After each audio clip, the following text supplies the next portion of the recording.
And good afternoon. Welcome to Searching for the Truth on a gorgeous Wednesday afternoon. Hope that you've had a great day so far, and I want to thank you for being with us today. Had some difficulties getting started. Now my PC comes up over there. All right. Well, maybe if I get time, I can get up and hook it up, but otherwise, forget that. I use that to give the audio stream, and so the audio stream is not working this afternoon because of my PC. But what's new with that? James, how are you today? Well, I guess I'm doing better than your PC is. Yes, you are. Yes, you are. As usual. It's good to have you. And if you have a question or comment out there, ladies and gentlemen, you can give us a call at 1-855-568-1062, 1-855-568-1062. Yesterday, I turned our attention to the book of, oh boy. Now, what's wrong with that? That's not working either. So,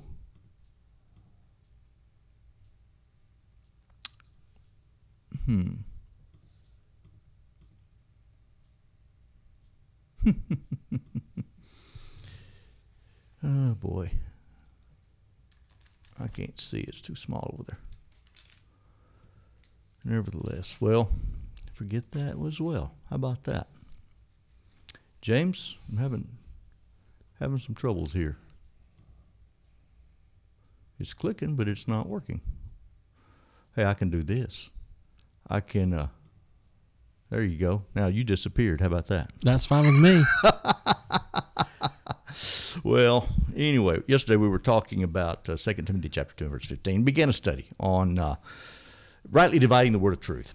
And that's what we're going to continue to talk about, Lord willing, this afternoon. First, we have a question that has come in. And, James, I want to get your input on it. I've had a discussion on Google, and it was in reference to one of our broadcasts last week on the rich fool, where Jesus tells the story of this rich man who had gained a lot of possessions. His crops, his ground brought forth plentifully, and he thought within himself, well, what I'll do is I'll tear down my barns and I'll build greater barns, so I'll have all this room to store all my good stuff. And God said, you fool, this night your soul will be required of you. And so we were talking about that last week. So had a comment come in on Google about anyone who basically believes that anything exists that's not material is a fool. So he called me a fool because I believed in something that is not material. That's God, of course.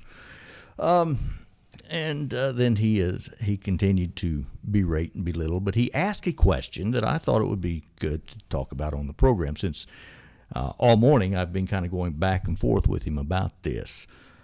James, can God make an object so big that he cannot pick it up? Well, I just don't think that question is relevant. Well, you know, I understand that, but it is a common question that is asked, you know. Yeah.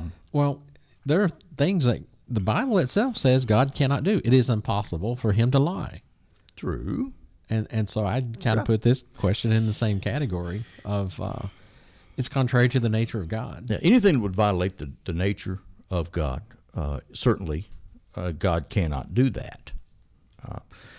And when it comes to this particular question, actually the question itself is not logical, although he accuses me of not understanding his argument. I understand his argument just fine.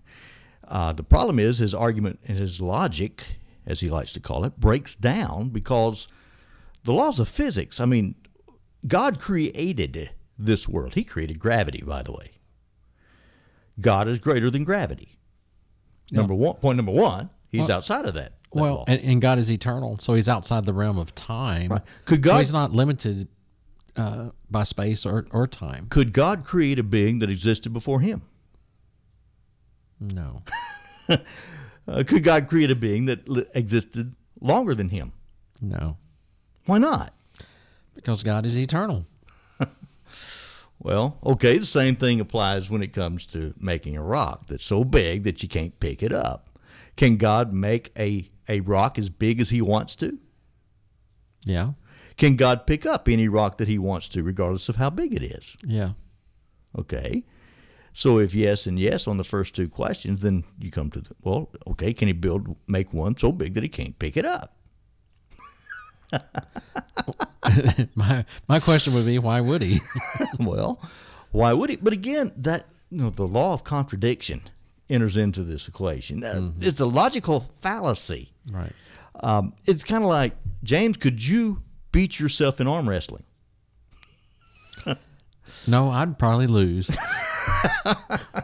Actually, that's what you asked. Yes, yeah. I could beat myself. Yeah, okay. Yes and no, right? I would always lose. Therefore, I always win.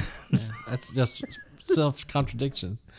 Yeah. I think that's a pretty good analogy, but it is a logical fallacy, but it's often presented, to try to support the idea that God is not omnipotent. Is God omnipotent? Yes. Well, what does that mean for God to be omnipotent? All powerful. Means I can't overcome him. I cannot defeat him. And that's true as far as wisdom as well as power. Sure. And God can do whatever he wants. He is over his creation. Mm-hmm. He is over all things. He is the supreme being, right? Nothing is more powerful than he. And yes, God can do all things that can be done. I didn't even bring up with this fella, can God make a square circle? Yeah. Yeah, that's just another nonsensical question, really. Yeah, it is. But why can people not see that that's a nonsensical, illogical question? Why can they not understand that? Yeah. By the way, our phone number is 1-855-568-1062. If you have a Bible question or a Bible comment, we would love to hear from you today. And also another fellow asked about God's existence, his very existence. He said, give me evidence, that proves God exists. Well, evidence is all around you, really. And of course, I gave 5 arguments to him real quickly. He didn't like those answers. I think that's really what it boils down to a lot of times. People don't like the answers that you give, and they really cannot respond to those answers except being critical or belittling or, using argumentum ad hominem, to just make fun of you. This guy did call me. In fact, I would put it up on the screen, our discussion, and kind of follow through it point by point, but it had some language in it, so I'm not going to do that. But, resort to ad hominem arguments. That's not uncharacteristic of these kind of folks. But it's rather interesting, and when you think about arguments, to support the existence of God, one of the things that I did mention to him, the law of complexity. If you think about it, I asked him twice, no response either time. He said it was irrelevant, so he ignored my question. My computer right here, James, it's a pretty nice computer.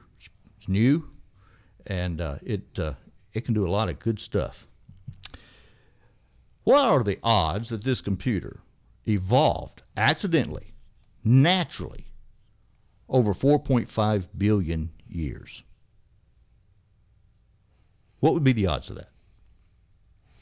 Oh, well, it couldn't. Let's take something a lot less complex. What about my watch? My watch is a lot less complex than my computer. What are the odds that this just naturally occurred by accident, by random chance? I was walking down the sidewalk and I saw this and I thought to myself, wow, look what time and chance produced. Isn't this a nice watch? Boy, just accidentally happened. And it fits right on your arm. Fits right on my arm. No. What are the odds of that? It won't happen. It can't happen. Let's narrow it down a little further. What about a mouse trap? The old-fashioned mouse traps, with the spring and. What about a mouse trap? Michael Behe, in his book in regard to Darwinism, he he makes a really good argument on irreducible complexity against Darwinianism. The law of irreducible complexity is that if you remove one piece from that mousetrap, regardless of which piece it is, the mousetrap no longer functions. Correct. Okay? Just with any piece. When it comes to God's creation, how many things have to be working together in order for things to be as they are? Well, you can't even count them all. No, of course not. Okay, well, let's simplify it. Look into the human cell, a living cell. The complexity of a cell. Yeah, one cell. Even just one. There's so much complexity to the DNA that would be involved with that one cell. There you go. So you're even reducing it further. The complexity of DNA. And you have to have RNA to work with the DNA. Exactly. Which comes first, the RNA or the DNA? Well, God made both of them together, and they are interdependent, and so... This fellow accused me of not understanding the arguments. I'm afraid I do understand the arguments a lot more than he would give me credit for. But the law of irreducible complexity requires us to look at the evidence that is there and make a conclusion. Now, a naturalistic atheist has the same exact evidence we do. They're looking at the same evidence. The same fossil record, the same laws of physics and astronomy and everything. Yep. So why is it that I can look at this evidence and see design? Everywhere I look, I see design. The evidence for design is clear to me. In fact, Richard Dawkins, even in one of his books, made the argument and made the point that as we look around at this universe, we see apparent design. It just appears to be. That's really not, according to Richard Dawkins, that's not true. But he makes the point that there is apparent design. Well, I want to say to you that there's clear evidence for design, even down to the very cell or the DNA of living creatures. Right. Not to mention the universe, not to mention our solar system. So even atoms that combine, it all has that kind of order to it that makes the combinations of atoms to make certain combinations of molecules to work in such a way so that you have a living cell. And of course, you got millions and billions of cells that combine and form animals that are much more complex and able to reproduce. That goes way beyond making a computer or anything happening cell by chance. Any living thing is much more complex than that. One cell in a human being's body, and you can pick out any cell you want to, is more complex than this computer. Yep, that's right. Any living cell sure is much more complex than any man-made thing. Well, anyway, I've been having some discussions about that on Facebook. Anyway, that was a challenge issued to me. Can God make a rock? Or he asked me specifically, can you make something? Can you build an object so big that you can't pick it up? Of course, I was in construction for 17 years. I built a lot of things I can't pick up. Mm-hmm. So sure, I'm a material being. God's not a material being. God is spirit. By the way, here's another argument. Everything that exists has to have a cause, and it has to have an adequate cause. Well, something has to have always existed. Sure. That's actually a more fundamental point to make first. Mm-hmm. So there has to be an ultimate first cause. So, God is, and right. So there's no cause for the existence of God. Yeah, He is the cause of everything. If you're standing up, James, and a fly flies full speed into you, it would not knock you over because it is not an adequate cause to knock you over. That's right. Okay. So in order to knock you over, there has to be an adequate cause. It has to be something with enough force to knock you down. Well, in order for anything to exist, anything to be put into motion, anything to be, as we look around and see all the evidence around us, For it to be as it is, there has to be an adequate cause for it. Now, what is the adequate cause for the universe? What is the adequate cause for life itself? God is the only one. Is it reasonable to believe in God? It's not reasonable not to believe in God. I'd agree with that. Of course, we're just a couple of theists who we have our biases. I guess. But, when you look at the evidence, actually look at the evidence. The guy can say, well, that's not evidence all he wants to. I understand. Listen, there is faith involved, okay? But faith is based on evidence. It's not blind.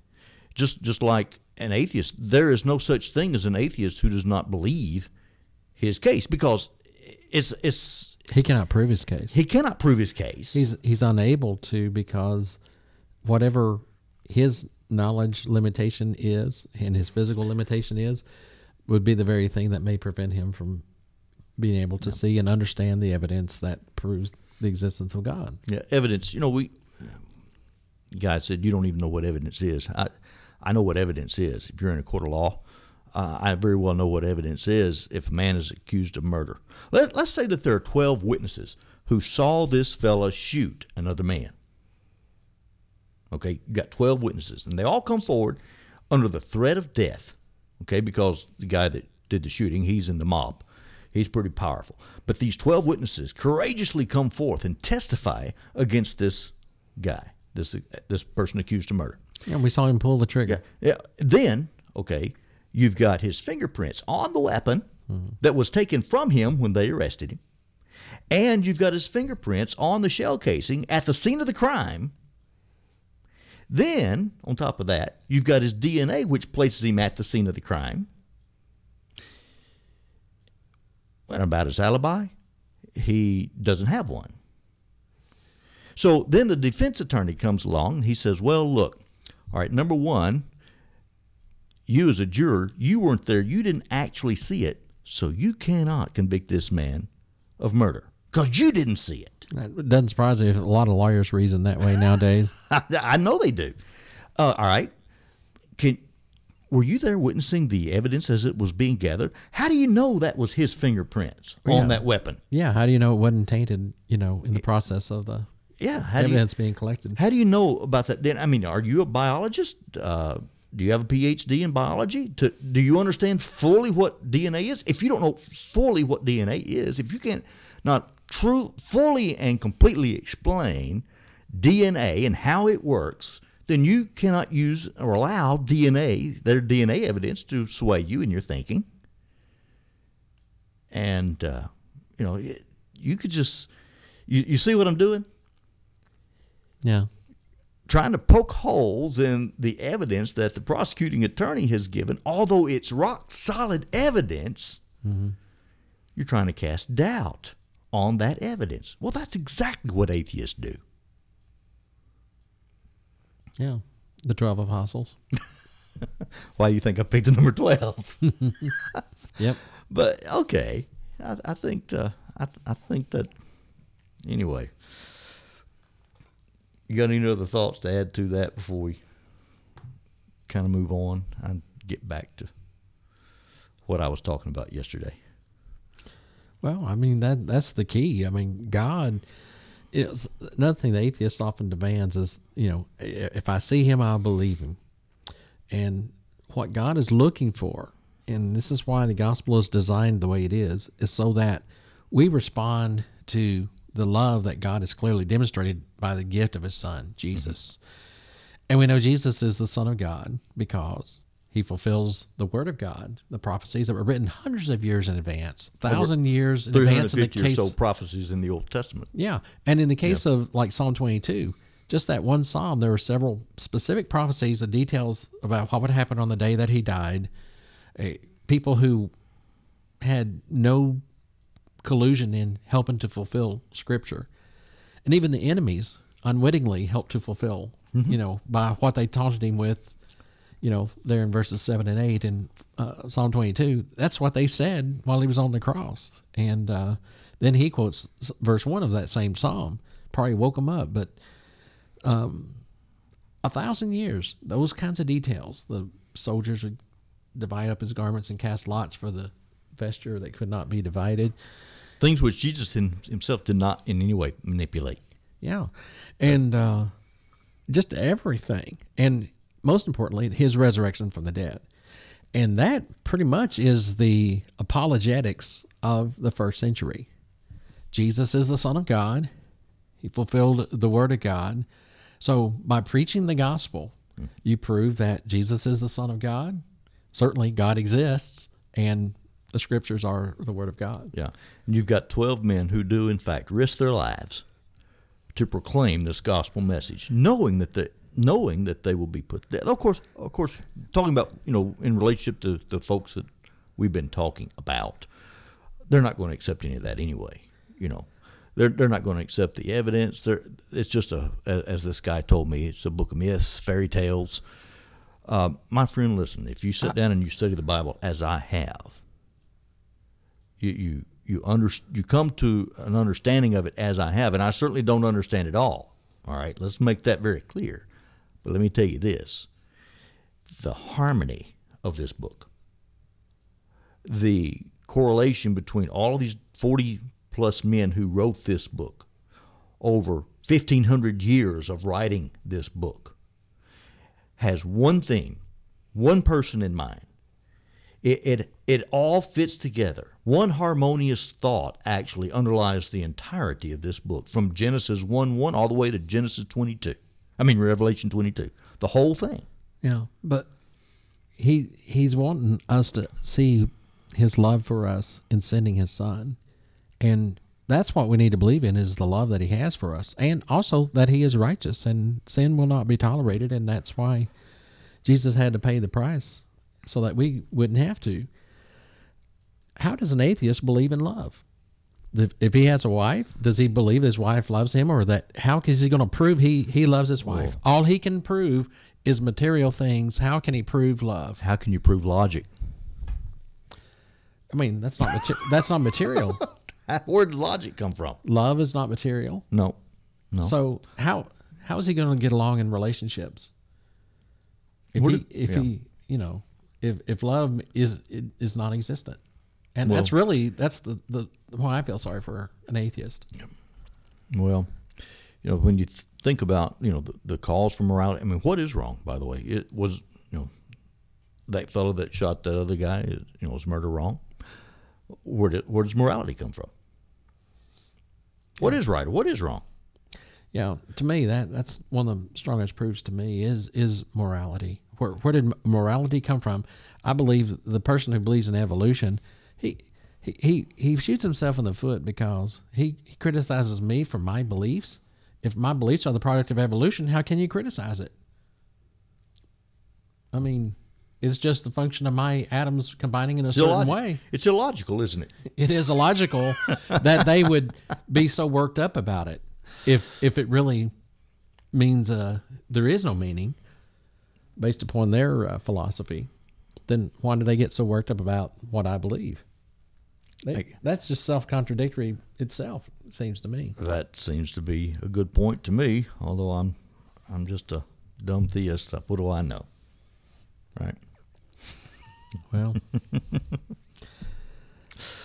well, these things are, it's out there, and I understand it's growing. We live in a secular world, right? Secular society. Our children are being taught as they go into their university by their professor that there is no God.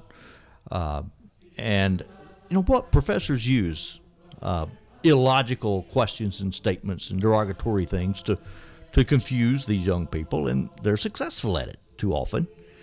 Maybe we need to do a better job of instilling these principles and explaining these things, using evidence as an apologetics more often in our The Church of Christ that meets at 7115 West 65th Street in Little Rock, Arkansas, has presented this program in the interest of searching for the truth. To request a past program, religious discussion, sermon CD, or religious literature, call 501-568-1062. That's 501-568-1062. You can email Don McClain by going to the church's website at www.w65stchurchofchrist.org. That's www.w65stchurchofchrist.org. If you'd prefer to write to the West 65th Street Church of Christ, the address is P.O. Box 190062, Little Rock, Arkansas 72219. Please join us this Sunday morning for Bible study at 9 a.m. and worship at 10 a.m. Sunday evening worship begins at 5 p.m. We also have a Wednesday evening Bible study at 7 p.m. You are welcome at any and all of these services. Tell your friends to tune in each weekday afternoon starting at 3 o'clock to Searching for the Truth on Faith Talk 99.5 FM, where we hope our efforts will help you as you search for the truth.